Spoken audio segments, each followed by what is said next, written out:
আসসালামু আলাইকুম, সবাই কেমন আছেন? আশা করছি সবাই আল্লাহর রহমতে অনেক বেশি ভালো আছেন।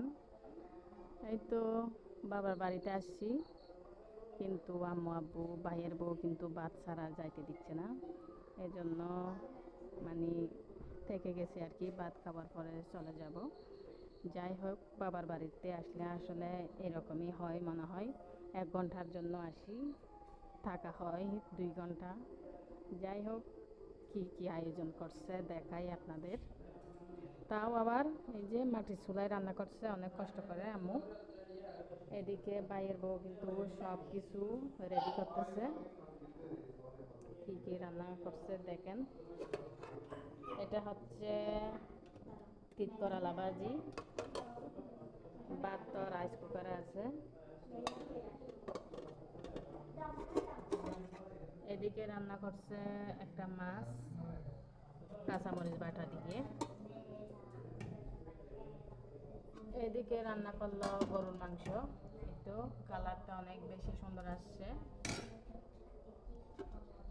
কিছু মাটির চুলায়, কিছু গ্যাসের চুলায় এভাবে রান্না করছে, যেহেতু চলে যাব তাড়াতাড়ি করে রান্না করছে আর কি। আর এই পাশে রান্না করছে হচ্ছে মুরগির মাংস। তো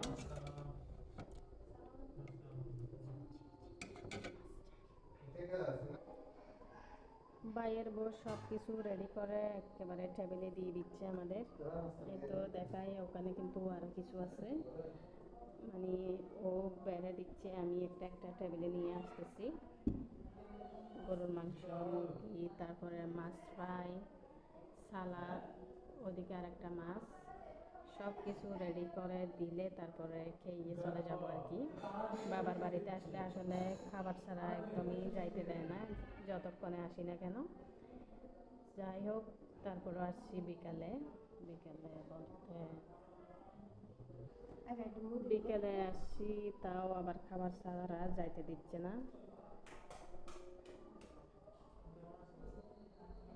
একটা একটা আমি টেবিলে, মানে বাইরের বউরে একটু হেল্প করতেছি আর কি, একটা একটা টেবিলে নিয়ে আসতেছি। ও সুন্দর করে সব কিছু মানে প্লেটে বাটিতে বেড়ে দিচ্ছে।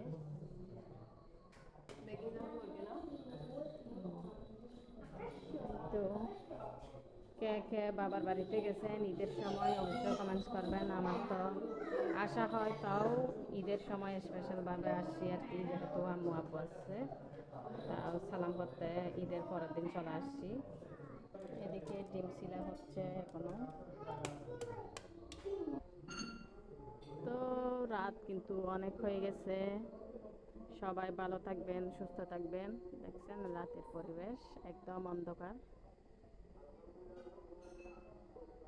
সবাই ভালো থাকবেন, সুস্থ থাকবেন, আর সবাই দোয়া করবেন আমার জন্য। আসসালামু আলাইকুম।